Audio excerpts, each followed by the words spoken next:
Should we look for questions? I need more coffee. Where'd my phone go? Now it's time for listener questions. All right. What do you got? This is from Lisa Spice. What's up, Lisa? Spicy. Yeah, you can always count on Lisa. That's what I find. Yeah? Yep. Anybody named Lisa or just this one Lisa? It's got to be the spicy Lisa. Okay. Actual last name. So that's at Lisa X Spice. Who are you listening to these days? Tell you who I'm not listening to. Who inspires you?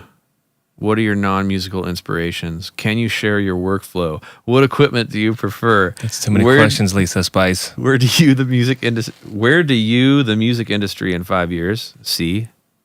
I'm assuming the word "see" is missing. See Where do you see the music? Where do you see industry the music industry? 5 years, in 10 years. Pick one. Well, she must have intuited that we were low on questions. So she gave you 25 So she questions. gave me 25. All right, let's start with the first one. Who are you listening to these days, Cory Clark? Which day? You're saying that's a lot of days. These days? These ones. Today? Yeah, if you're listening to that much stuff, let's go with today. I was listening to Zeppelin last night when I was cooking in the kitchen. I find that if I need... That's not specific enough. It's not. Zeppelin 2. And Which 3. has what on it? Whole Lot of Love, I think, is the first song. 3, I think, has Friends on it. I love that song. Here's what I will Friends, say. is that a... So no one told you that you're gonna... That one. Okay. Yeah. Not a lot of people know that's Led That's Zeppelin. Zeppelin. I would say this as more of a broad answer, because I was thinking about this on the way here. There's times when you just want music, and you don't know what you don't know specifically. That's what Pandora's for, man. I guess. Is that what people do? They just I put on think. a random playlist or something? The only time that happens is when it's massage time. Oh, you go for the sexiest playlist you can find. You know what I mean? When you like for me, I'm in the kitchen. I like to cook, so I got my little Alexa right there, and I'm like, I need music right now. This is gonna make this so much more dense of an experience of cooking this pasta, whatever. And I don't know what to. I don't know what I want to hear. Yeah. I just go right to the classics. So for me, that's Zeppelin, Beatles, Radiohead. Those are my 3. The warm, fuzzy classics. And anytime, like it just works every time. Then I'm in it. That's cool. Because it happens all the time. Like I just need to hear something. You can feel trust something, I it? just don't know. And you can get into your because zone. maybe it's mental. Like if I feel like if I'm gonna be listening to music, you want to listen to something that's a little more classic. Why? You know what I though? mean?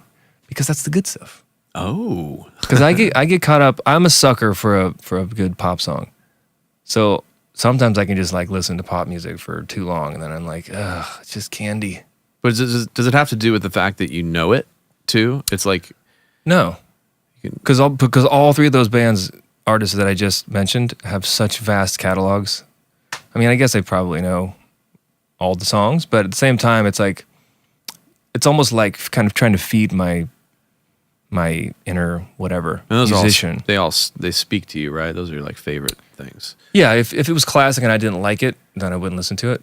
But just but starting with the point of like this is one of the greatest artists to ever live. Like that is you want to feel like you want to fill yourself up with that kind of stuff. Now here's a question, dude. Those are all artists that basically came and went. Nope. Never. My theory is totally gone None lost of them with came Radiohead. Oh, they're still around? Radiohead. I was gonna say that those are. Well, do you listen to recent Radiohead? Mm-hmm. Okay, there goes my theory. I was gonna say that there's something about the classics that they're like. When it comes to Beatles and Zeppelin, at least, it's like that stuff that's like it happened mostly before you were born, right? Yeah, and it's like those are like bedrock bands. That's what I mean. And yeah. Radiohead is too. Totally. I mean, I guess in a way, like they definitely, like those other bands, will stand outside of time. I mean, you could maybe argue that the first record or two of Radiohead were of a time. Right. The 90s. Those are the ones little. I don't really dig as much. There you go. Okay, so maybe there's something about the timelessness of the band that sort of transcends and puts you in the grilled cheese making mode. Pasta. I don't make grilled cheese, dude. Okay. Maybe you should. I'll make some grilled cheese. When you get grilled cheese, man, and you added like ham and tomato, That's not grilled cheese anymore. It's, you know, That's a panini. it's artisan grilled cheese. If you just add the word artisan or craft to anything, Yes. it makes it way more interesting. Artisan sandwich, dude. All right, so you didn't answer the question. What are you listening to? Man, listening to a lot of my son say crazy things. That's one of my favorite things to listen to right now. You know what's funny, man, is I have a problem Tell me with about it. listening to new. Why am I focusing on that? I'm going to focus on what I'm listening to. Yeah. I've been listening to a lot of the Peter Gabriel So album. Yeah. That's been going on for a long time with you. It has. Last couple of months. I get on real cycles, like where Yeah. it's been the only like new things I listen to are podcasts and music that I'm a part of creating. Yeah. Which I listen to that because it's exciting to hear something that's new that I've worked on, and then also I'm constantly trying to figure out how to make it better or reliving the moment or whatever. So I've been listening to, like for example, two students of mine at Biola University. We finished their songs yesterday, and I threw them on a CD, and so I've been listening to those. And then there's another one I'll finish that I'll listen to that one. So, shout out to Ray and Ellery, and then after that, Chris. So I've been listening to those a lot, just kind of like, oh, cool, this happened. And then, but Peter Gabriel, So, and then the mainstay is Chris Cornell, Euphoria, Morning. Those are like the two records that are in my That's in never my car. left. That's probably never left your car since it came out. Dude, here's how true that is that the CD, Yep. got super scratched. So I went on Amazon and You like bought bought a second one. the CD and put it in there, and I said, I'm never taking it out so it doesn't get scratched. And then realized, here's how much of an idiot I am. I looked in my trunk, and there was another brand new, unopened Euphoria Morning. I'd bought it twice on Amazon thinking the same thing. Like, I need like a protected new version of this. Man. So you've bought that record 3 times. At least. Wow. And I even thought, like, maybe I'll give this one to Cory. And then I said, no, I'm going to need a backup. Like, I had that like real selfish thought. Got anxious. And it was the new version with Euphoria They spelled it different. Yeah. Or no, Morning spelled different. Sorry. They spell it like the original intent, right? Yeah. Here's a fun fact, if you care. Euphoria Morning, it was spelled like morning, like nighttime and morning time. Like, and I think, was it his manager who said, people aren't going to know how to find it and spell it if you spell it morning as in like mourning the death of somebody. Yeah. And he gave in on that and called it Euphoria Morning. And then before he passed away, obviously, when they reprinted it, he decided like, no, I'm going to go back to my original idea, which is Morning, M-O-U. It's funny that you would care that much. Yeah. Like on a past record, like why? It's cool, but I would not care. I feel like. Really? I don't know. I don't think I would. I think when you're Chris Cornell and you put your 90s band back together and you're reminiscing and you're 50 something. Yeah. Maybe those are the things you start to care about Maybe more. that's what comes up. Spelling. Spelling starts to really become important. So that's what I've been listening to, and nonstop. I consider like Euphoria Morning and Jeff Buckley Grace, which I'd be listening to that too if I could find the CD. Because I refuse to listen to MP3s of those things that I love because they don't sound as good. Yeah, the interface between phone and car sonically is just not there yet. No, it's not great. Whereas CD players in cars, at least my car, sonically is just there's pretty night and day. Like especially when you go Bluetooth, because I had like the hardwired forever, from the phone to the car. And then I switched over just for convenience. I was like, I don't know if I can do it. It doesn't sound as good. Dude, it's weird. It's made me really realize like how much I value sonics as like an emotional element of songs. And it's like, duh. Like I have all this gear and I'm obsessed with mixing but like just even as a plain old way that I enjoy music, a pretty hefty percentage is like how it impacts me and the qualities of things. And What about you? Never vinyl though? You're not into vinyl?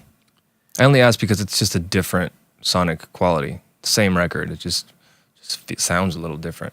I think if they figured out how to have a record player in a car, I might be into vinyl. It's just that listening to music in the car is like, it's my jam. For sure. And I always say, like, with my own music even, I'm like, I think I write music for people driving around listening to music in cars, thinking At about night. life at night while it's raining. Going 79 if you want the miles proper an hour. experience of Adam's music, you need to be driving in the rain. That's my favorite thing. There's something about moving, Yeah. being in that state of mind where it's like, and just cranked up to the ears bleed levels. But anyway, that's what I'm listening to. And the song Don't Give Up, Peter Gabriel. Holy crap. The song is so good.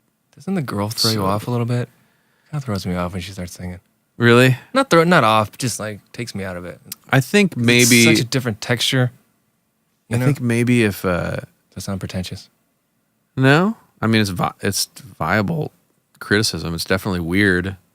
Yeah. I think if I heard it without it being some indoctrinated part of my history as a person... There we go. Then maybe I would question it more, but now I just appreciate it. And her performance to me, like I'm not necessarily a fan of her voice or Vibrato? tone and stuff, but I love it.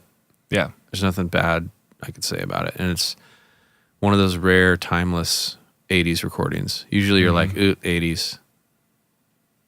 But a lot of that record, or not a lot of that record, a few songs on that record transcend the time. Mm-hmm. But that's what I've been listening to. And I think after listening to Don't Give Up a million times in a row, I realized that was like the sentiment I was wanting to hear in my life. Mm-hmm. When I realized that, how stupidly simple that was, but how much I love that song, and I wanted Peter Gabriel to tell me not to give up. And then I wanted Chris Cornell to tell me that Steel Rain was coming down. I thought you were going to say something about the end of the world. Oh, I'm seeking a friend for the end of the He's world. looking for a friend. All right. Who inspires you? Adam Watts. Oh, good. So easy. God. This is inspiring. I'm going to go home and write. This makes me want to pick up a guitar and play it. I'll tell you one thing, man. One thing, just one. Very interesting having a conversation with headphones on. I've never done it before. I like it. It's like I'm right there, but I don't have to be right there. You don't have to project. I have to be an inch from your mouth, but it sounds like I am. I don't want to be an inch from your mouth ever. But this is good. Why not? Helps with focus. Who cares? Who inspires you? No, really though. I'm serious. I wasn't joking. But that's a little awkward. So No, it's actually feeding my ego in I'll a try to think of really somebody nice else. way. Who? So if we're talking about a person, Who inspires you, and why? my daughter, my little one. Really? Of course. I'm always thinking like, I'm gonna record this song and then she's gonna hear it in 10 years. You know, like, is she gonna like this? It's awesome. She loves music. She picks up on music really, really quick. So yeah, I mean, I have it. Well, for people that are listening, I have a 2.5-year-old daughter, and so I'm new to it. I'm just as you are. Yeah. I'm new to the fatherhood and all of its challenges, but it definitely changes all of your perspective on almost everything. Yeah, it does. And it doesn't. It's funny. Uh-oh. What? Don't say anything incriminating. I heard Bill Burr recently talk about, he waited till pretty, his late 40s to have a kid. I don't know if he waited, but that's when it happened. Mm-hmm. And he was talking about how, he's like, yeah, you always hear the stories. People just my life changed on a dime. And he's like, when I first held my baby in the hospital, he's like, I felt nothing. And he's like, that's it. I'm a psychopath. It's for sure. Confirmed. This is confirmed. And I didn't feel Right. I think spiritual moment. I mean, it was, of course, my situation was chaotic. There was a lot of medical problems. So there was a lot of more there was a lot than of most, just right? stress. Yeah. Yeah.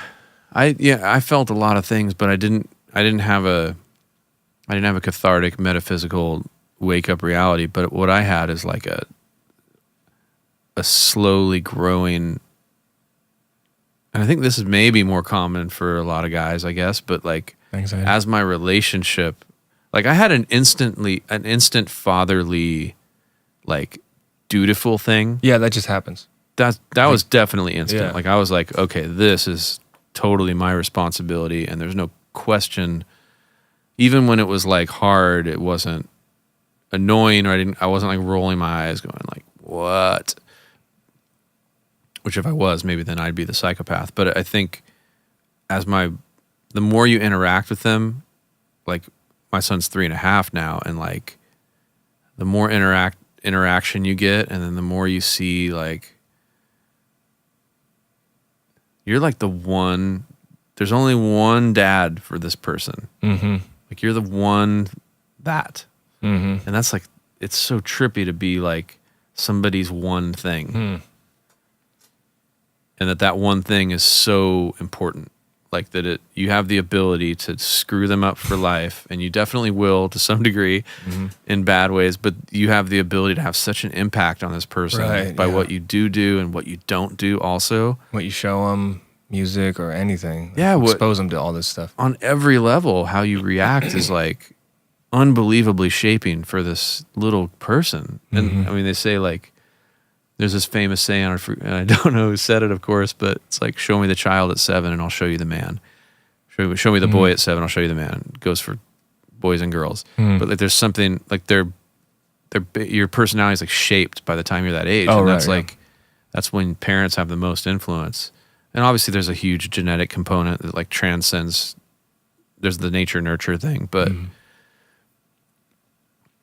yeah. So I think I've been inspired by that because I've been inspired to rise above the level of my own moods and rise above the level of my own, like, I don't know, whether it's laziness even or just really mood though. Like I've found that like they say like if you just smile, you'll actually start to feel happy. Right. I think the same goes for if you just rise to the occasion. Like if I'm feeling bummed out and I just like I really try to answer the call of his needs, whatever they are. Like so if he comes to me and he's like he does this thing every night where it's like he has to jump off the couch and like land on me like a pro wrestler or something. I don't know where he just loves that rough and tumble play thing. Yeah. He's just like he cannot get enough. But like there are nights when I really don't like the initial reaction is like this is the last thing I want to do right now. Right. And when he asked me to do it, I'm like, this is happening. And I just think like this is the most important thing in the world I could possibly do right now is like, and he'll always tell me like, I'll be like, okay, go for it. And I'll like move my laptop a little. Inevitably I'm on my laptop with headphones on. Every night. And I'll like move it over a little. He's like, no, move your computer. Oh yeah. He Like, needs so your full. I'll move the computer. He's like, take your headphones off. Like he wants full attention. Yeah. Just for the one thing. Yeah. And it's freaking great. And you have to, even if you have to force yourself to do it, then afterwards you're in it. Yeah. And it's like, whoa, this 3.5-year-old is like holding me seriously accountable for Yeah, attention. it's a lesson in back to the being, Present. the flow state thing and being present. Yeah, because they're just in it all the time. And if you're going to be around someone like that, then you have to be in it too. Otherwise, Yeah. it's going to be super impossible. That's Yeah, they teach you a lot, man. Also they teach you how tough you are. I've been How so? many just the thing where you're like overwhelmed but you have to take care of this person. You do it anyways. Like you're at your lowest bottom. You're exhausted, you're stressed, you're anxious, whatever. The day is long and the blah, blah, blah. It's like you do it anyways because you have to. And it's like, would I do that if there was another person depending on it? No. You wouldn't. right. It's like you find out how tough you are. You find out. I've learned many times what a wuss I am just from Wow. having a kid, Even just sleep, Yeah. Don't get the right exact amount of sleep. You still have to get up and do everything. Yeah. You just push through it. But it's good. It makes you tough. Yep. It's a definite reminder of like what's important constantly. Mm.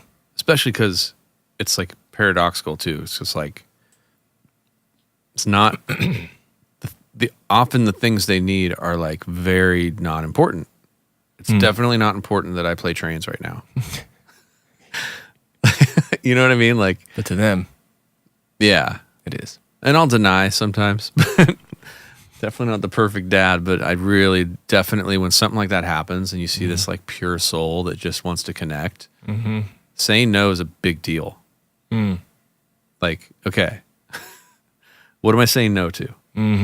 Is what I'm doing important, or is it important for him to know that he just doesn't like, I'm not his like plaything that's just there anytime he wants to just say go. Right. But then again, it's like I'm going to look back on these years and be like, oh man, I wish he was 3 again. You know? That's the one thing they say is like it does go by super fast when they're starting to grow up. You can't get it back, especially like you said, like these years. If you miss it, you miss it forever, and you're always gonna look back on that and just be like, dude, I was too busy for that. And there's a small part of me too that's like, he's 3.5 though. Is he gonna really remember? Maybe I'll just not do it. He'll forget. He doesn't really. I don't remember anything when I was 3.5. I don't either, but maybe you do. It shapes him, man. Deep down, you do. That's the stuff that's below the surface. You say you're not transparent to yourself. Some of that stuff, transparent. I mean, parent is in the word. Trans is also in the word. Just think about that one. I will. Sorry. What are your non-musical inspirations? She asks. Oh, we already did that one. Bam, 2 with 1. What was that? Non-musical inspirations. We both chose non-musical inspirations. Kids is a big one. Oh, sorry. Yeah. So who inspires? Yeah. What are your they're kids. Boom. That's a twofer. So her first, the one who inspires you, must have been music based.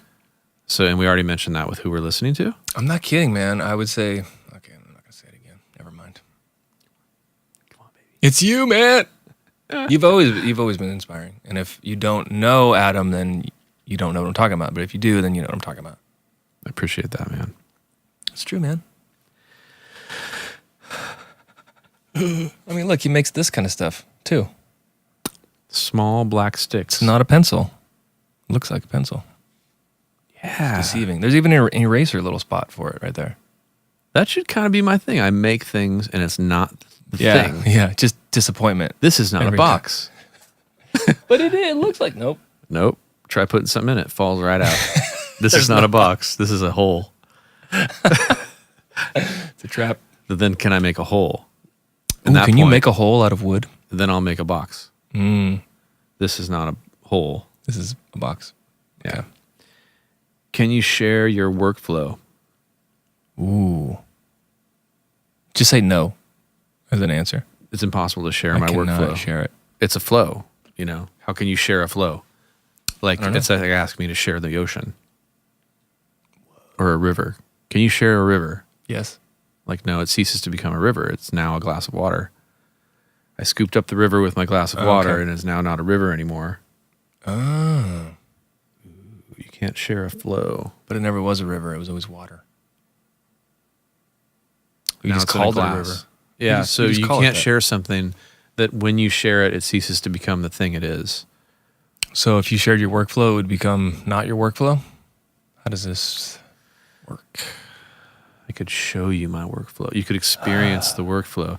Okay, so I assume that you're talking about like, Let's just say Lisa's you're talking about, yeah, the workflow of creating music. Let's say you're sitting down right here.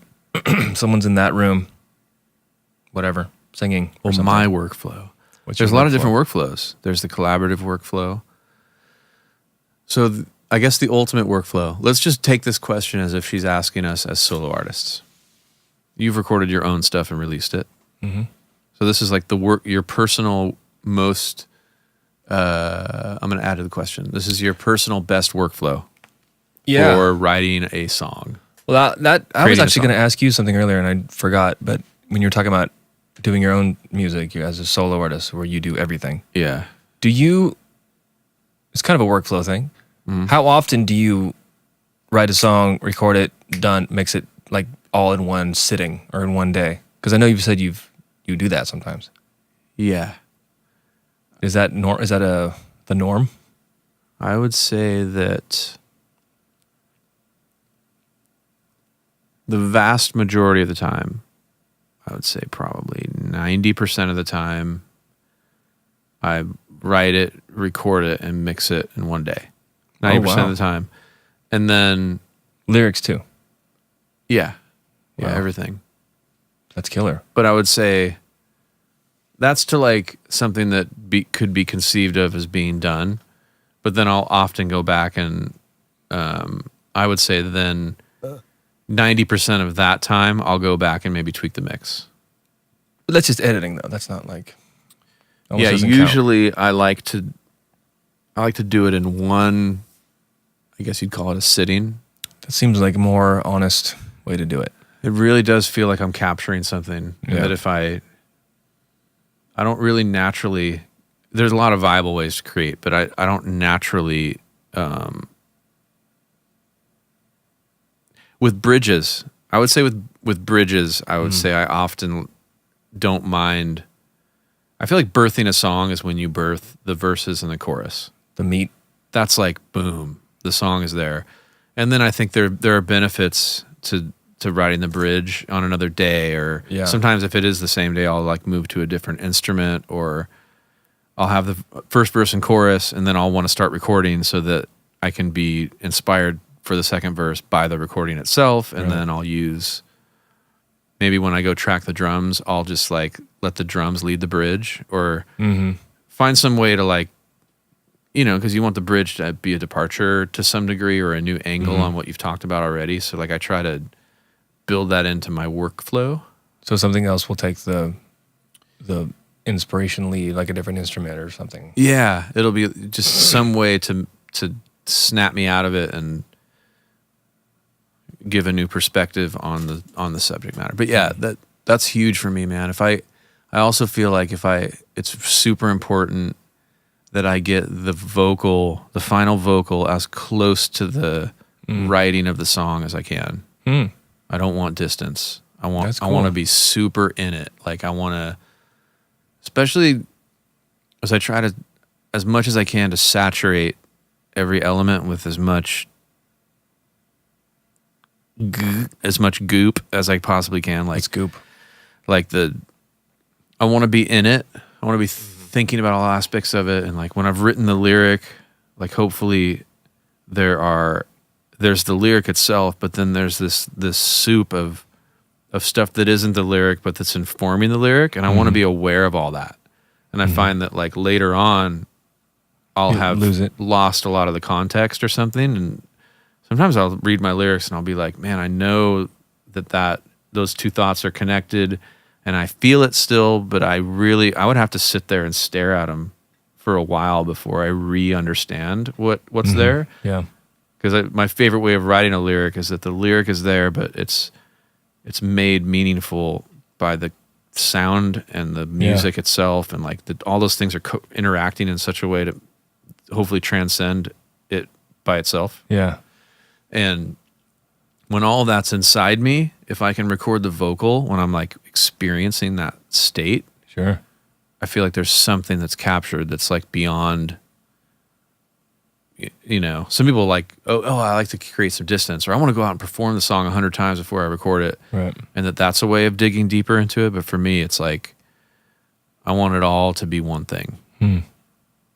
So I think my album Way Out, that has the most songs that were like written, recorded, final mix on the same day. And you did that on purpose on that record, right? Yeah, I allowed for it on that consciously- record the most. Yeah. It was kind of the idea behind that record in the first place, was kind of to see what was going on down there and just let it be what it is. Yeah. And maybe it had less forethought or less right brain, left brain toggling. I was trying to be like, this is my right brain record. This is just like all the stuff that's just down there. I'm gonna let it be. Like if it's one thing, like if it's one little thing that I'm just repeating and developing, like one motif, musical motif or lyric motif, I love that. then fine. That's fine on this. That's fine. That's my favorite, man. That's probably why that's one of my favorite records of yours, because I love that kind of stuff.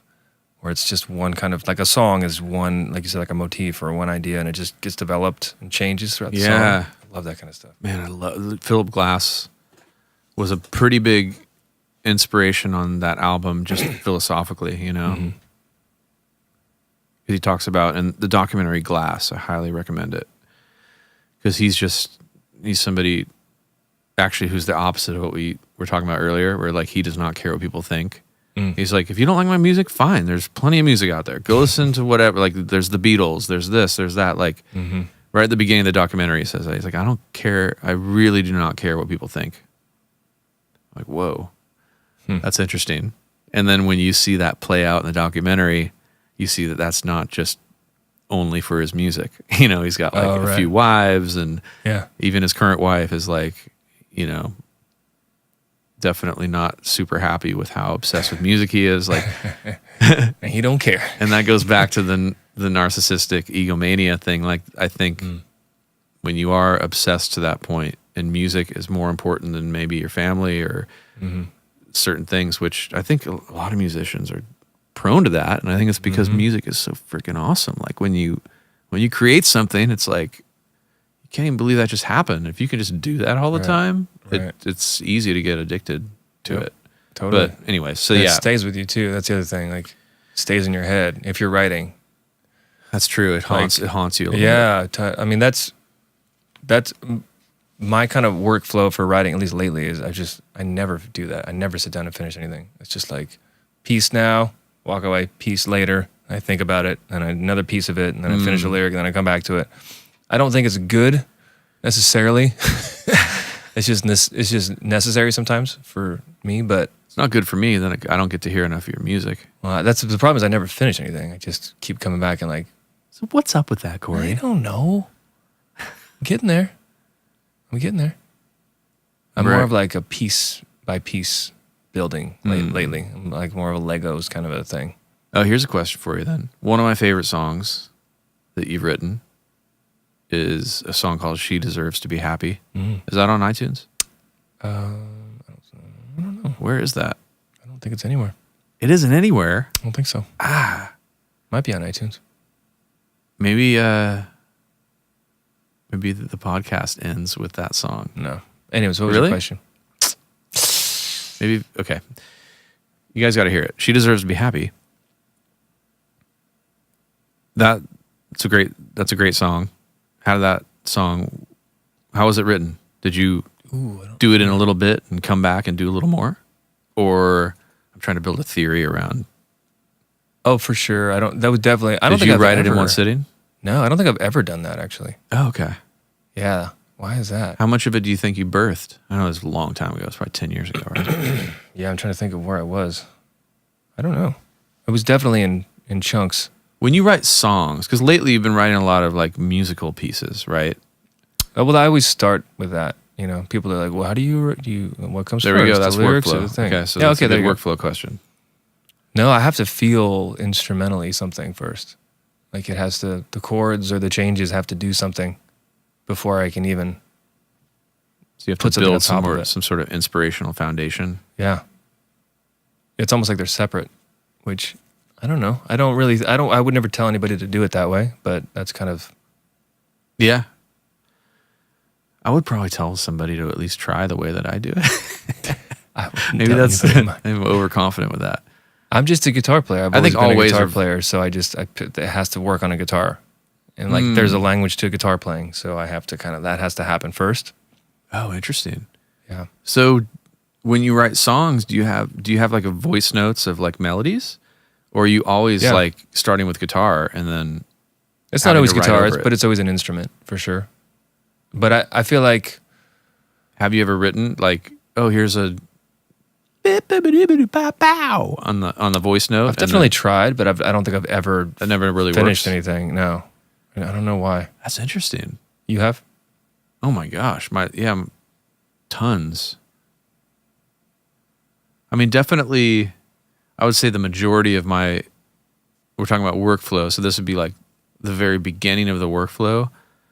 Most often, I would say, comes from doodling around with some chords and then singing gibberish. Yeah. And making sure I record it. Because if I don't, it's gone. Just like a couple times in this conversation where things just flew out of my head.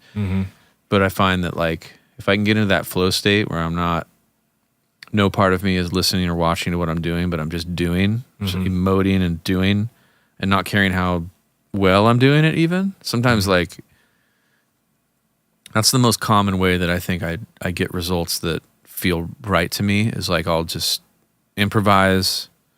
That's one thing, is I think that writing is often just capturing improvisations that are somehow connected to a flow state, and then I'll be like, whoa, whatever just happened seemed like I like something felt good, and then I'll go back and listen to it, and I'll be like, oh, thank God I was recording.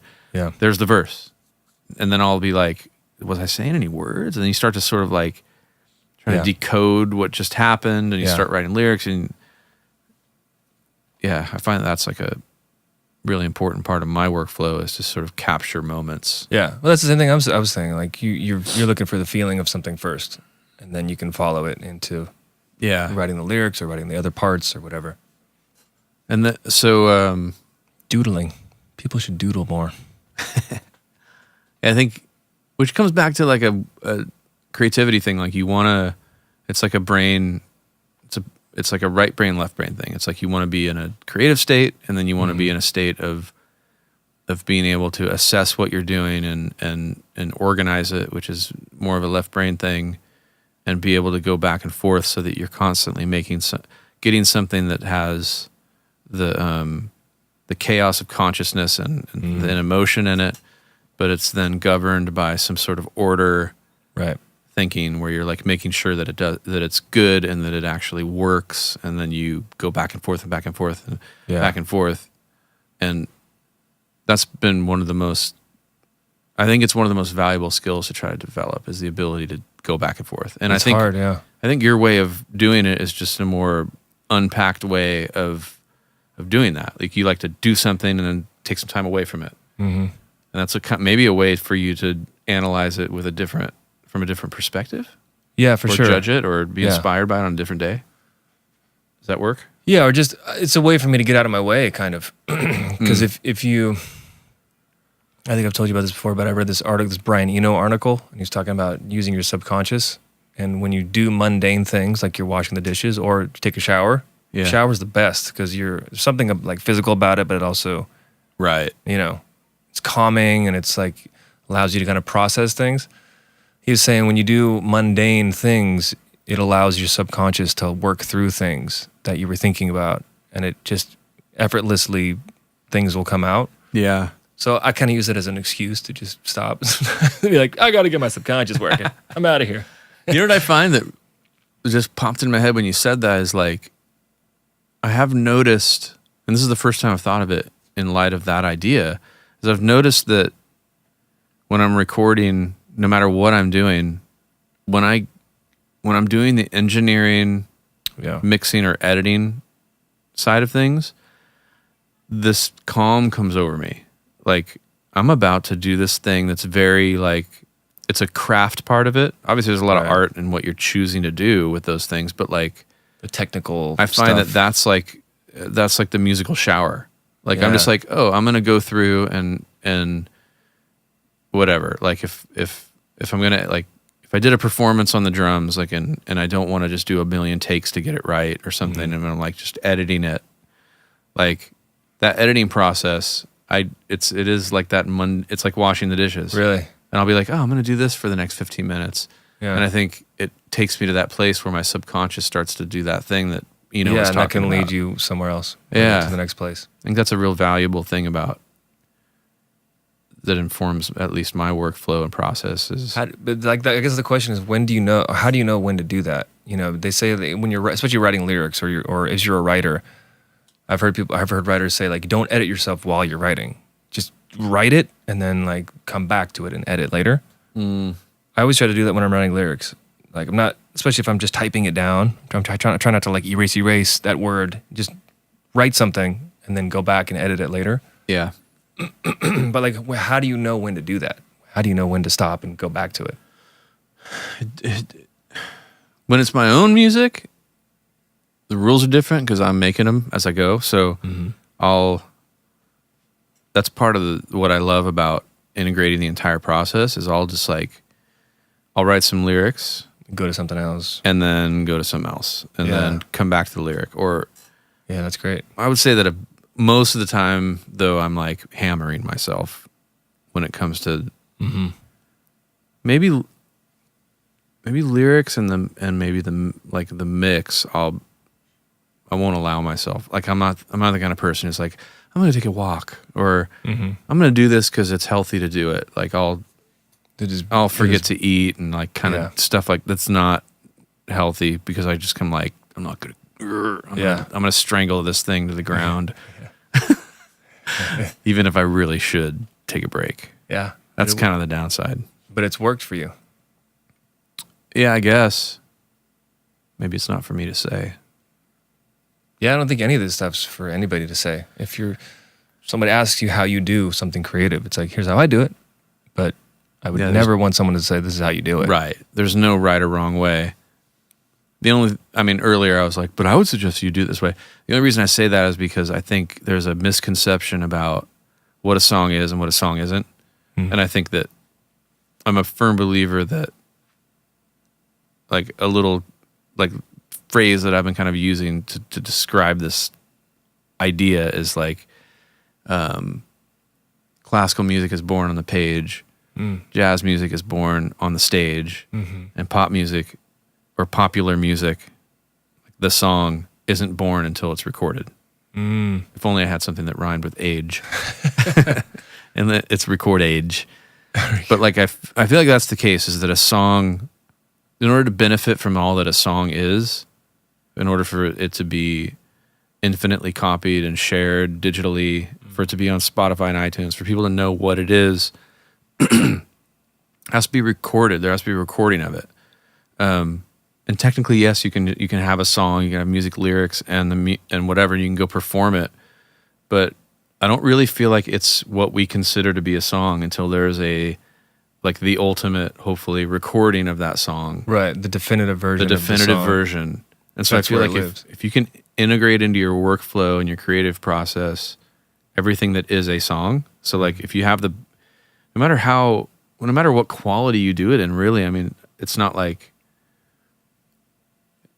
I don't know, if you can capture the song, if you can integrate recording with writing, if you can put that together as an integrated process, as opposed to I wrote the song, now I'm gonna produce the song, and then now I'm going to mix the song. It almost is it's tearing the song apart in order to put it back together. Yeah. But if you can do those things somehow as closely as you possibly can manage as an integrated process, you'll find that now the lyric is informing the tones that you choose. That's really cool. And then the tones can re-inform the lyric. Like a lot of times, if I start recording before a song is completely written, sometimes like the sound of something will help me write the second verse, or it ends up inspiring itself. Yeah. And then that's really cool, because I've done the opposite, where I've told you, I've had songs like that song Start Over. I had it for a long time, and I would play it, and I would get reactions from people, and then I was like, I got to record this song. This is one of the coolest songs I've ever written, but I never did because I didn't know how to do it. I tried a couple times, but the song lived for so long without a recording that then I was scared of ruining it or doing it wrong or not doing it justice, and then you're just like, it's stuck in this zone because I didn't do anything like that. Well, two things, dude. To be honest, I'm afraid of that. Like and it's happened before, where I'll write a song and not record it, and then I'll be afraid to record it because I'll feel like, I missed the best time to record it. But I think to prove the point that there is no right or wrong way to do something, really, is that, I mean, that song needed to marinate. And I think some songs probably do. Maybe, like, well, that's just that's the way it ended up happening. But with that particular song, start over. Sure. You brought it in, and we ended up. Maybe I'm just thankful that we co-wrote it, but it was definitely a finished thing that, like, in some ways, I wish you would have recorded the original version, because then I could have heard what that was. Right. But in another way, selfishly, I got to, be a part of it with you, and it's such a great song. And then, Ariel ended up recording it, and hopefully we'll release it. But yeah, that was... Yeah, it worked. I was just glad it worked. Yeah. Like, hearing it, like, I can't tell you, like, how emotionally satisfying that was, hearing that recorded, especially with someone else singing. That's a great singer and great guitar player. I was like, oh, man, this thing lives. And I wrote that probably, I don't even know, man, not 10 years ago, almost, I don't know, 7 years ago or something. Dang. Talk about marinating. Yeah, that's some deep marination right there. Yeah. That's more like a fine wine in the barrel. Yeah, I just aged it. Yeah, that's a cool song. I want to hear your version of it too. All right, on to the next question. This is a marathon of a podcast. How long, where are we at? We're at what? 2 hour and 50. 2 hours. Let's see. What equipment do you prefer? I feel like she asked that for other people's sake. What equipment? Lisa, you don't care about the equipment, but I appreciate that. What if she wants to invest in some stuff? Yeah. Oh, what equipment would I prefer that you gift me? Is that what this is? Does she want some free stuff? I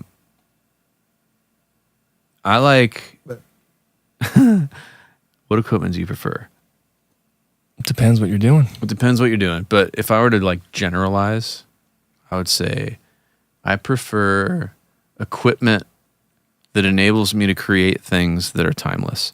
So what I don't prefer is, like, equipment that is like flavor of the month, or that's so idiosyncratic that you can't use it again because you used it once. Mm-hmm.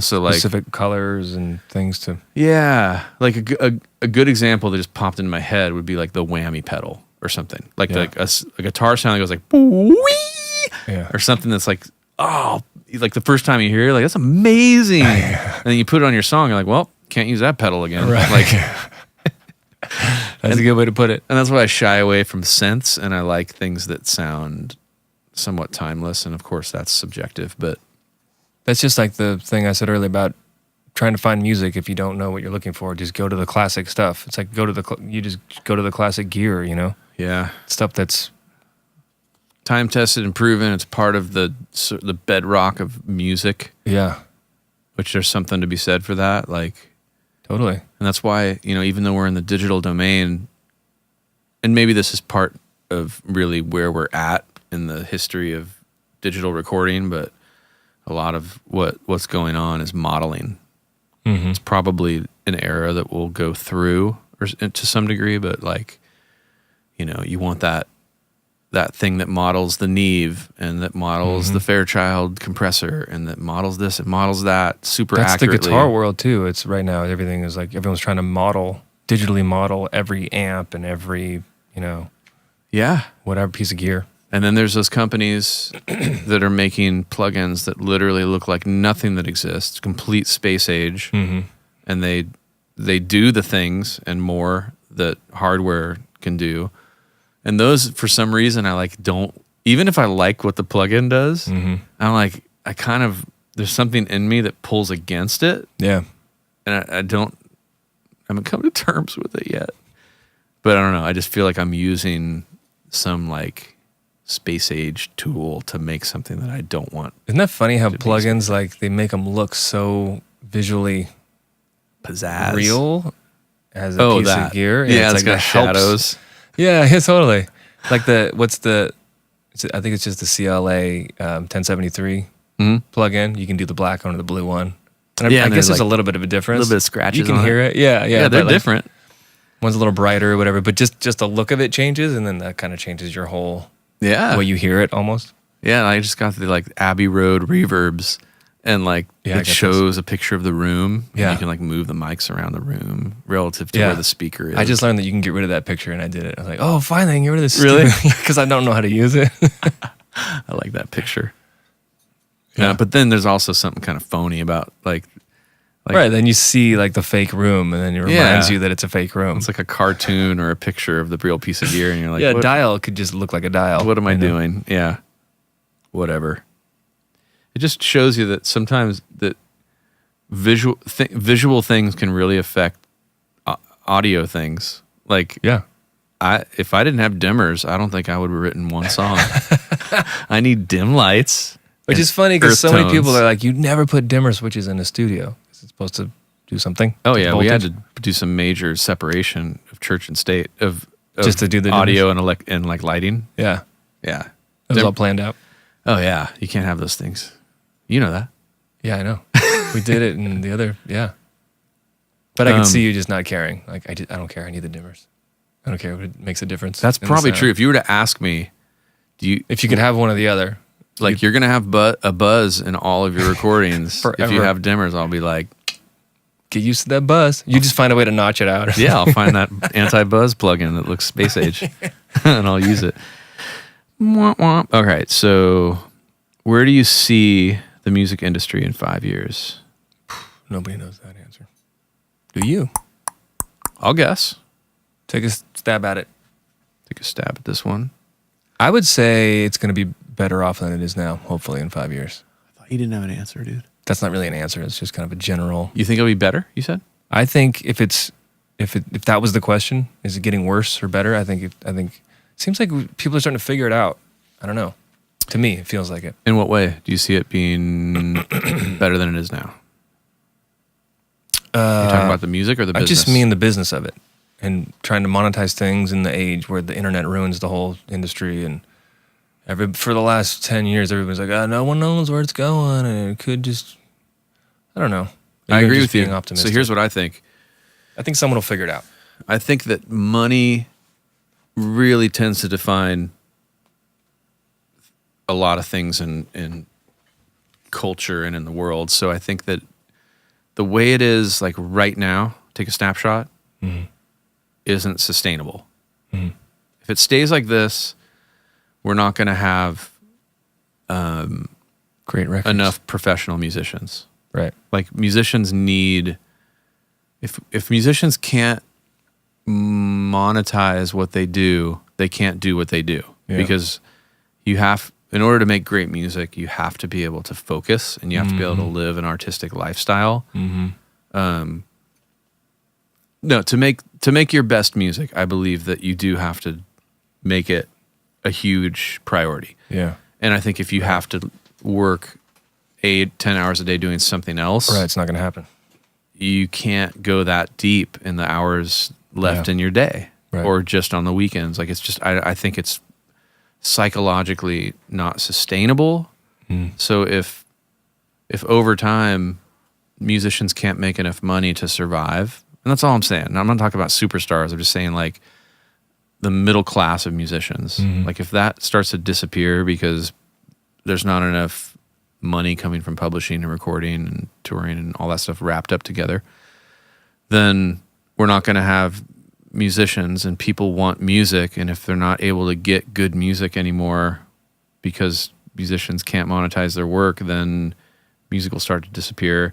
And then the people who sell music, like the companies that run the music, will start to realize like, oh, I guess we need to start paying the musicians. And that's kind of what we're seeing. And actually, they just passed a bill called Music Modernization Act, which interestingly, Trump passed it, and both Obama and Bush, it was brought to them and they didn't pass it for whatever reason. I didn't know that.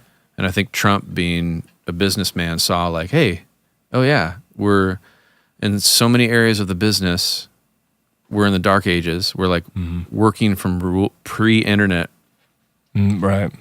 ideas about how to monetize music. And since the advent of the internet and digital technology, like just file sharing and the idea that, there's just, you can put music everywhere on the web and the artist isn't monetized properly. Mm-hmm. There's been some things put in place that are going to make things a little bit more fair in terms of royalties and payments. And I don't, I haven't, haven't read up on the details. I'm glad it's happening, and I probably should know more about it, but I'm rooting for everybody that's been lobbying for that, because it's huge, man. So I think in 5 years is probably when we're going to start to feel the effects of it. Like that, maybe by then Spotify will be paying more. Whereas right now, like 1 million plays on Spotify, I think equals a handful of thousands of dollars. I can't remember exactly what it is, but it might be as low as 1,000, but it's definitely not more than $10,000. And to get 1 million plays is very difficult, so I think it just has to happen. So I believe that because people value music, and that, Right. and like I said earlier, that making music takes focus. You're going to see, and we probably haven't seen the end of it. I think in the coming years, you're going to see way fewer professional musicians. There's going to be like Do you think the there's super gonna be, upper class, and then there's going to be like Right. people with having to make money doing odd jobs. But I agree, but I don't think that's going to make I don't think there'll be less music. I think if anything, there's going to be more artists making music that just don't make the money, but it's like people are going to do it anyways. For sure. I mean, you can see that in certain genres that aren't as popular, but they still thrive underground or whatever, like rock or metal. I mean, there's those communities are always producing new bands because people are going to do it because they want to do it. Right. But I just think there's this there's this like pivotal threshold. Like here, I'll give you an example with like fighters or something. It's like everybody knows that you can't be a champion level fighter if you also have a day job at Target. There's just no possible way you can compete with somebody who's training full time. Right. You just can't. Yeah, you can't compete. So I don't think an artist can compete. You're not going to get great art if you can only spend 10% of your time making that art. Yeah. You'll still make it. Like I agree with you. Like that art will still get made. I just feel like at some point somebody's going to realize, and it'll happen due to competition. I think it'll be like, oh, this company, they're so cool, man. They sign artists that have day jobs, and they enable them to like maybe work part-time instead of full-time at their job. So they pay them a little bit of minimum wage. And then there's another label that's like, you know what? We're going to take a risk and pay for our musicians, our artists to work full-time. You'll probably see a difference in quality, I would think. Sure. You'd have to. At least over time, maybe not in that's small samplings, but that's a really good point. I think in the end, somebody's going to be like, I could make more money if my artist didn't have to go work at Target today. And then they'll pay them more. And then that'll just, you'll see like the ripple effect of that is, at some point, I don't know how it gets all the way to like Spotify, because they're not content creators as far as I know. Although I hear they're getting in bed with the labels. Really? That's the thing that's been going around, is that like labels are actually part owners or stockholders in Spotify, and so they're in cahoots. But then the artist, left out. is left out. But that's, I think, part of what the Music Modernization Act is sort of trying to remedy, like advocating for artists, which is why like artists and companies like ASCAP are the ones who are really trying to push that. They're advocating for artists. It's just funny because even just historically, as long as there's been a music industry, the artist has always been on the bottom of the totem pole in terms of like the business of it.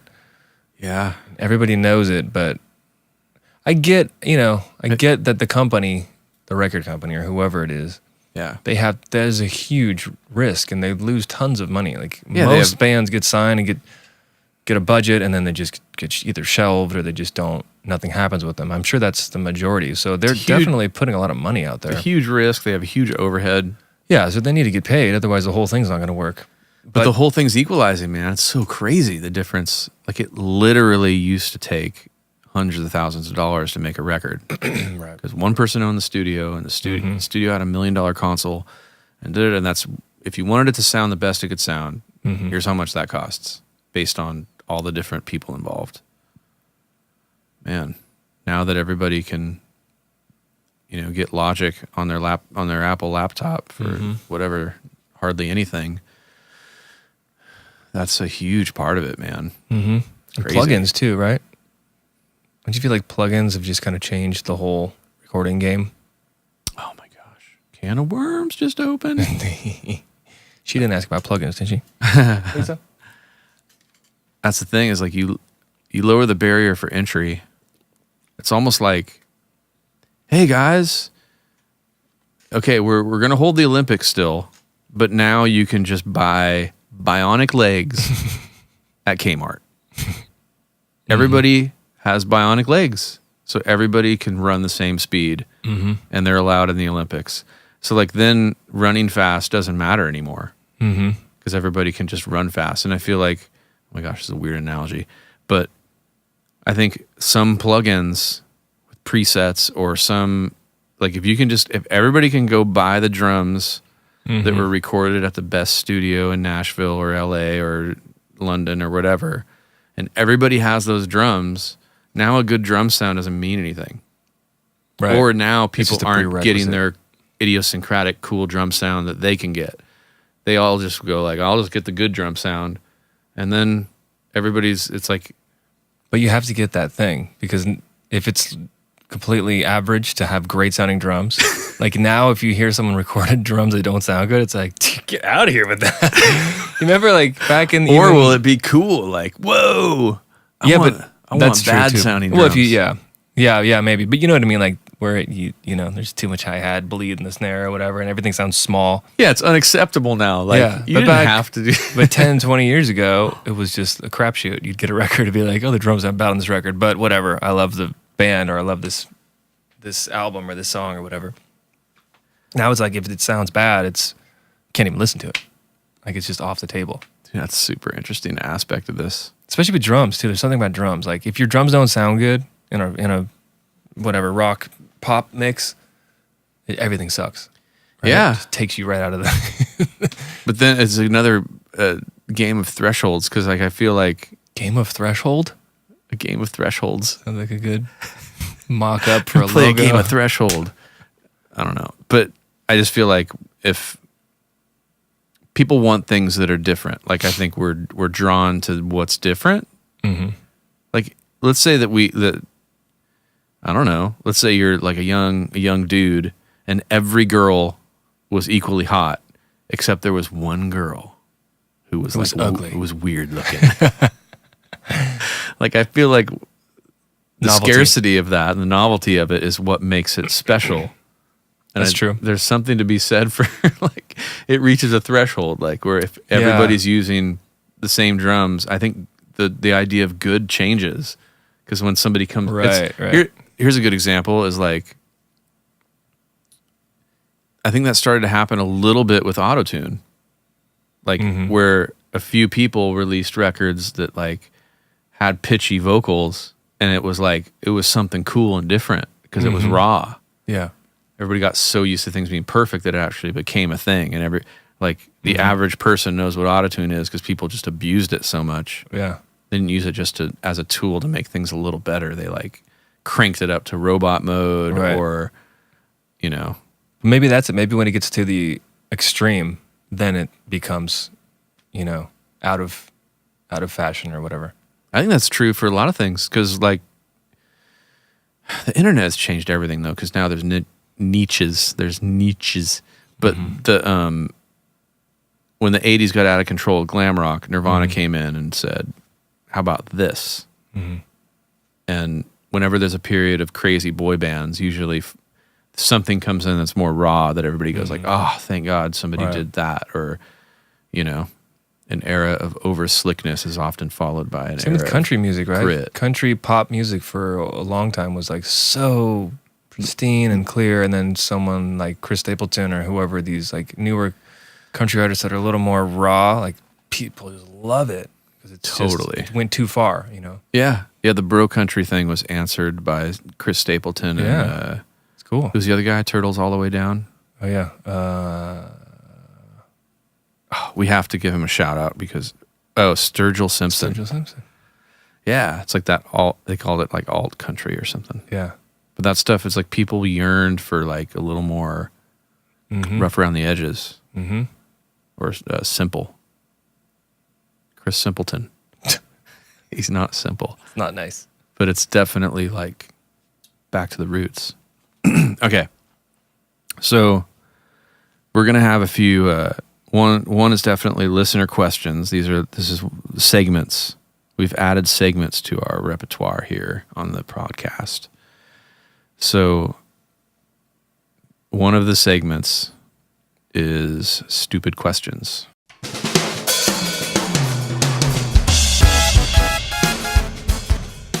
I want to know what would be the worst animal to be attacked by to death. Any of what do you mean? Worst animal? Gonna extinct animal or just it has to be alive? No, like an existing animal first. Can't I say want to hear dinosaur. I want to hear your extinct one too. A dinosaur for sure. Which dinosaur? The T-Rex. Okay, I don't know if that'd be the worst. Probably be great. it'd be quick. Just I bites think. you right in half. Okay. Oh, with the worst, Worst. I might say like a mountain lion or one of those because I heard that they grab you by the head and they bite into your head. Yeah, And they shake you around and stuff. So you're, this is a horrible question. that's demeaning to be shaken around by the It's head. disrespectful. You don't do Yeah. that to a human. Dude, that is not cool. Yet, it's pretty cool. Cool for who? I just think that if you were killed by a mountain lion and there was video of it, I would probably watch it and think that was pretty cool video. As opposed to, I really miss Cory, but that's a cool video. so is this based on what would be the worst video of my I mean, death? it's the worst death for you. Yeah. But in terms of a cool video for me to watch, that'd look pretty cool It wouldn't, okay. and fun to watch. But that's probably like, I've warned you already. This is just like oh, okay. This is cool. It's like not about me anymore. No, it's just this is a cool video. So Some sort of a cat. I think a cat. okay. They could scratch at you first. Ooh yeah. Anything that would start, And sneak up Eating on you. you. It's sudden. I think anything that like takes its time. Like I think That's why a grizzly I think- is crazy. I was gonna say a bear. I think bears. Is it bears that will start They eating goof with you. Yeah. Wait, I know there's an animal that is known for that. They just like start eating you before they don't care. Yeah. Who is that? I don't want to know. I think it might be bears It's a bear thing. or cats. It sounds like something a cat would do. Cats are. I hate Jerks. Yeah, they're the worst. If they can claw at you. They can get you. I asked my dad this question last night, and he, without any hesitation, as if He already had an as if answer. he's waiting for somebody to ask him this his whole life. He just goes, "Oh, crocodile." And I was like, "Ooh, that's good." Ooh. But then I thought about it more, and I contested. Like, sure, croc seems crazy. I think it's like the living it's like the modern dinosaur. Yeah, that's a monster. It's definitely a monster. But I also thought, well, I think you're more likely to die by drowning in a croc attack, which is fairly quick. Okay. Whereas I think a lion or a grizzly, that's pretty You bad. just lay in there. And then I thought, dying by lethal snake bite would be pretty crazy because Venom. venom. Like there are snakes that like basically it attacks. It turns your blood into just thick. It basically like deliquifies your blood. So slowly. And then my dad said, "How about Ebola?" And I was like, "That's not an animal, but it is a living virus. like a virus, like where That's just horrible. liquefies your organs." Yeah. And Oh. Being liquefied or deliquified. Oh my gosh. This is a horrible question. Okay, now what's the best animal to be killed by? The quickest, man. Probably the biggest. Just step on me. Let's just go great white shark. It bites your head off. Yeah, because like the drowning thing, right? It's quick or it's quicker. You bleed out pretty fast. Mm-hmm. Isn't And I feel bleeding like out known to be kind of like euphoric? Oh, I don't know. Is it? Yeah, is there an animal that like you die good? Hurts so good? Some like anesthetic death? Yeah, like maybe there's something that bites you and there's some sort of a... Yeah, you stop fighting. Well, it's something that like numbs you. I think we're inventing animals now. A unicorn would be the worst. Anesthetic Storus Rex. Unicorn death. Yeah, I wouldn't want to be stabbed by a unicorn. Actually, I would. Beautifully impaled by. Yeah, like it would be awesome. Talk about a good video. I mean, that's cool. Rainbows, unicorns. All right, that's stupid questions. Insert musical sounds here. Okay, so we have a few questions that came in as we were yapping. Okay, from at Albert Avery. What's up, dude? Broken City. What's up? World of Percussion. Do you ever encounter writer's block? How do you get around it? Of course. And how often do you take breaks from music-related things to refresh yourself, if you do? All right, we touched on this a little. Yeah. Just go take a drive. Do you ever get writer's block? Of course. I have it right now. As a I result have it of more this often than podcast? not. Yeah. Really? But that would be my thing. Like if you gotta just, it doesn't have to be a big thing. I mean, just driving. I don't know about you, but I write the most lyrics when I'm driving, which is not good because you gotta write or whatever, but. This counters your earlier thing of doing music. Counters? First. That's cool. You write lyrics. Do you write lyrics to things or just brand new lyrics? I mean, no, not brand new. I mean, like if I'm working on something and I'm stuck. Yeah. I know myself, and the best thing I can do is just like get away from it for a minute. So going on a drive. Else. Drives are great. Drives, showers. Those are two big ones. Yeah, I think you just gotta sometimes you hammer your creative brain too hard, and then you have expectations that are too much. If you just kind of like just get something to get you out of that. Yeah, man. You can let your subconscious kind of work it out. Because I think that's what you're, not that I know about the brain or anything, but from what I've heard, you have one. Subconscious is always trying to make sense of the world, right? Like behind the scenes. That's why you need to sleep. Yeah, because it like empties your subconscious out. Right. Dreaming. But yeah, so what were you saying? That you need to just find something else. to sort of get you out. It could out. be quick too. It could be like take a walk or something. Mm-hmm. What about you? Yeah, I've experienced writer's block. And how bad? Pretty bad. Like how long? At least 14 inches. I think, well, here, okay, so I'll be pretty vulnerable and upfront about this. So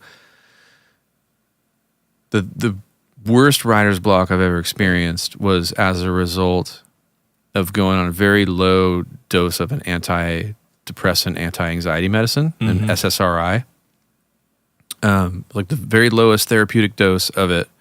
Was going through this really hard time, and I just thought, I'm going to try this, and realized that this was after like 8 months. Like it seemed to work. Like, oh, cool. Like, and in fact, like worked making you feel better. Yeah, like, and it was actually the period of before my son was born. Like I kind of was just like freaking out about being a dad and like bringing a person into the world that's sort of like me, and I'm like, that just seems mean. Like to that person? Yeah, like I'm bringing a person in the world, like, wow, no. Giving them all your It brought me back to like, things about my childhood, and just there's a lot of the things that songwriting actually helped me with, just like all this, these thoughts and feelings and craziness going on inside, that it's like, dude, if, I felt like having a son, it was like I was like deliberately doing that to someone. Like potentially he was going to be a little bit like me. Anyway, so just had a million different things that kind of freaked me out. But so it definitely, like, first 8 months, like once it kind of kicked in, it was like hard to get on it, and almost whatever. So once I was on it though, it was like, oh wow, like I realized how much chaos was going on in me at any given time that like was stopping me from thinking well, like whatever, some reactionary thing or like little internal struggles. And that like had lifted. And all of a sudden I felt like my brain was like a computer. It's like, whoa. Like working correctly. I was like, usually there's an emotion right here that would like catch me. Right, and I'd be like, that's not there. And I can just keep thinking. And then I became, maybe it was some subtle or maybe not so subtle, like manic state that it put me in. But whatever it was, dude, I was annoying everybody because I was like hyper verbal. Oh, wow. And I wanted to like think through everything and talk through everything, like to the ultimate, like until everything was worked out. Like, because I just felt like I saw the Matrix. You just go right through the middle of it. It was so weird. And then that kind of wore off. And then I realized after a while, like, whoa, I was like, I haven't recorded a song, like a solo music song in like months and months and months. Like, what is going on? This is so weird. And I felt like a failure. Like one thing that I think I secretly took pride in is just my output. Like I was a finisher. Like I wrote a lot and I was experiencing that cool thing of like you create something and then it's done and there it is and boom. Then you gotta do it again. Yep. And that like had all but stopped. Like very few songs were getting written.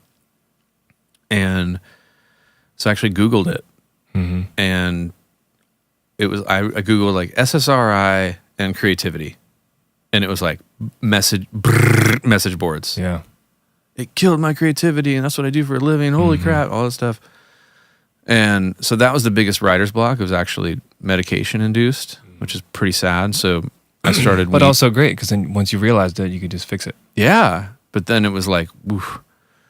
So I started weaning down, and literally when I like had weaned down to like half the dose, all of a sudden this part of me that I didn't even realize it had left, but it came back, and I started thinking about like, whoa, I had all these realizations about stuff. Like, I don't know, every aspect of life. It just, being attached to my emotions again in this specific way. Even if they're negative emotions. Yeah. And because I was never at the point, thank God, ever of being like anywhere near suicidal or whatever. It was bad enough to where I was like, I need a boost. I need some help here. But anyways, when that old part of me came back, it was like, hey, look at you, bro. Like my old buddy Melancholy was back. Right. And that's when I wrote When a Heart Wakes Up, which was the title track of my latest record, and also was the song that, like you mentioned, like it was that song that made me feel like, ooh, now an album is starting to emerge. So that was like a huge moment for me. But anyway, so that was like one aspect of it. But other times I experience writer's block, I try to fight through it, or I don't let it bother me. Two things. That's hard. One's a mature one, like a little bit of a thing that I've grown to accept. Like, you know what? I'm not going to force it. I know that the best music comes when it really wants to come. Right. But I also believe, I heard Bono said this, if you have writer's block, you can always write about writer's block. Yeah. Which is pretty... That's more specifically like lyrical writer's block though, right? Maybe that's what he's talking about. But I guess you could always like, yeah. It depends, I guess, where you're coming from. Yeah. Because from him, he's the singer, lyricist. Yeah. I guess if you're blocked, the idea is, I guess, Nike, just do it. Well, that's what you said. You just ignored it. How do you do that? That's hard.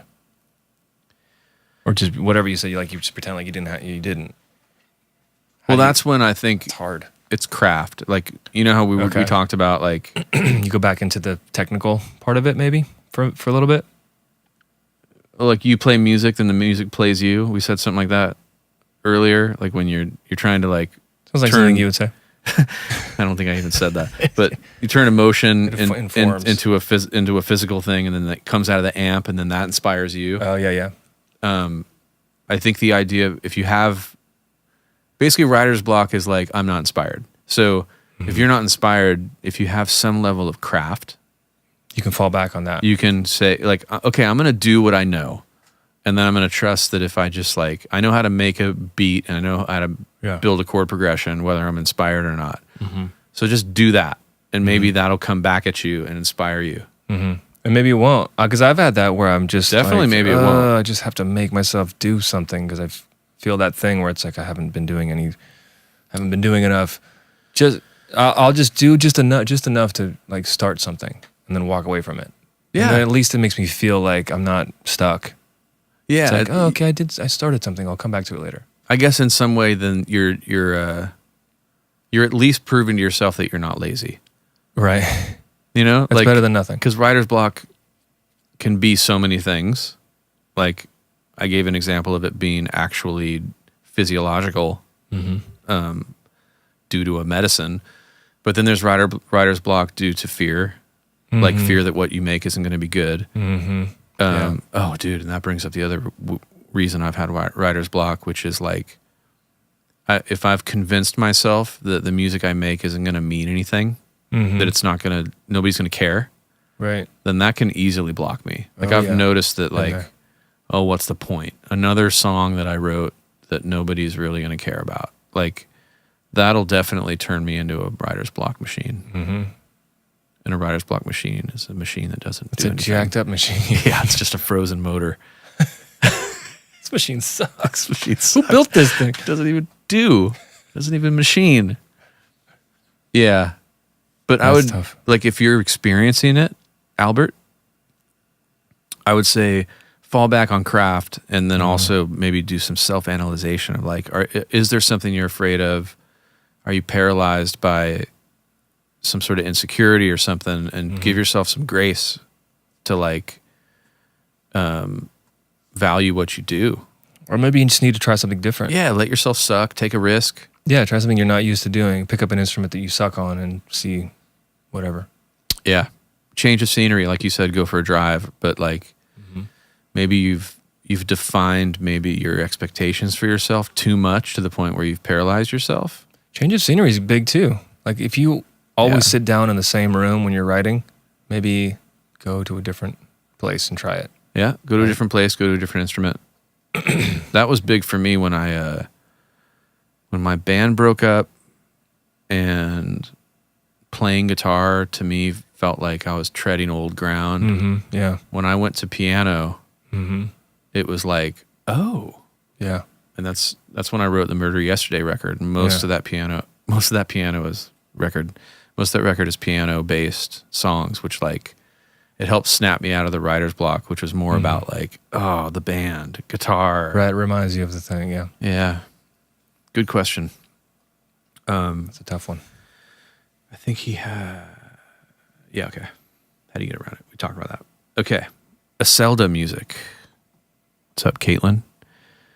Have you ever felt like you were losing your passion or joy for creating music? If so, how do you recharge and rediscover your passion in a sense? Not in a sense, but in a sense. How many words? Your passionate innocence. 3 words. 3 words. Yeah, we kind of touched on that with what we just were talking about. Have you ever lost your passion or joy for creating music? Try something different.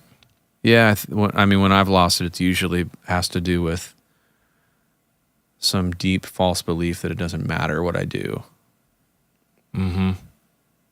So recharging and discovering, I mean, lately that's been, a lot of times I'll use, I really like working with my hands and like creating something physical, because I think I've spent my life creating music, which is this ephemeral, I don't know what it's like. You could say it's a file on a computer, but I don't know. There's something about when I created a thing, you know, that tended to sort of like recharge me. Sure, that makes sense. And then, you know, I've been getting out in nature, like, is recharging for me. And then also relationships, like living some life so that there are things to be inspired by. Sometimes I expect music to inspire itself, and that's when it's like very snake eating its tail. Well, inspiration is a weird thing, because I don't think you can just always be inspired by the same thing over and over again. Right? You have to, like, and by its nature, it has to be kind of new. to be inspired by something. So maybe you just need to find a different place to get inspired from. Yeah. I wish I had a better answer than that. I know. Well, I've found that not expecting to necessarily enjoy it is sometimes helpful for me. Like being willing to clock do in the work, just work, or being willing to write about things that I might be unaware that I'm not willing to write about.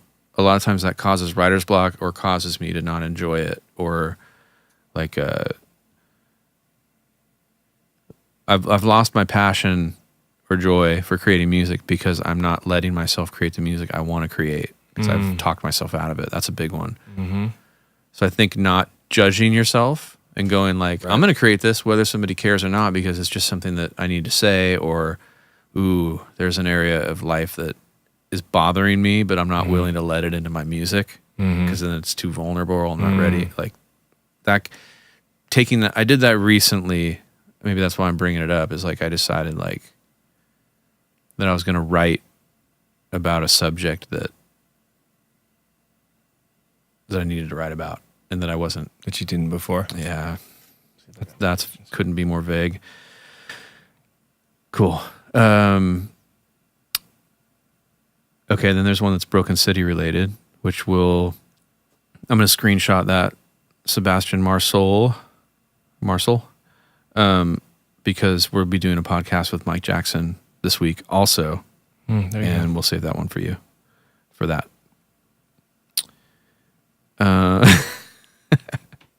Jim Wunderlich, Jay Wunda, do you still have a VHS tape emoji of 10 Summoners Tales? So I had the Sting VHS of like the 10 Summoners Tales like live recording at Sting's castle. And you know what? I actually think I might have recently thrown that away when we moved.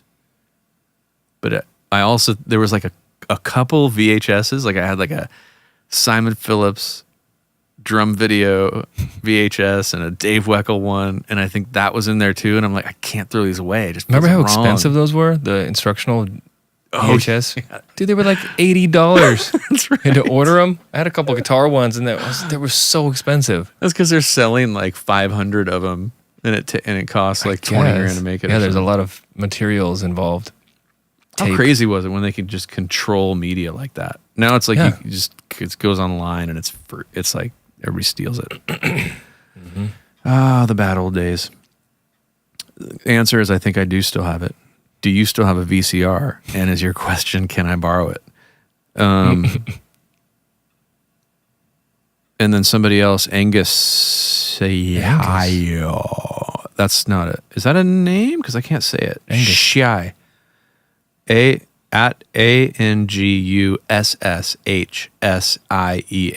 That is freaking awesome. That's cool. Glad you've been waiting for it. We're happy to be back. And Cory's happy to be here for the first time. Yay! Second time, bro. Oh, first time as a host, as a co-host is what I meant. Okay. Yeah, Cory, you can go back and watch on the Broken City podcast, Cory. We did it upstairs, and you played a riff. Oh, yeah, it was upstairs. From Ages. Yeah, we were talking about touring and check this riffs. Out. The band is Ages, AEGES. Mm-hmm. And one of the songs that Cory sings co-lead vocals on, which he co-wrote, is a song called A Reason Why. Mm-hmm. iTunes, Spotify, love that song. It's out there. It's bad ass. It is bad butt. It's bad ass. It's rocking. All right, did you get any questions? I did not. I just got some random spam comment. Rude. Super rude. All right. I'm going to check this one other area of the world. I doubt I got any questions here. This is my I have an Instagram called Adam Watts Creations, and it used to be like I had this little brand for like my leather stuff that I was making called AMW root beer. Human Decor. That's right. I had a watch and I wore it until it broke. It wasn't a real watch. My stuff doesn't really last, guys. It was just, I wore it a lot. It just like one of the little stitches came out. It didn't really break. It just I still have it. I'll fix it. Yeah, you should probably fix Guaranteed for your life, not mine.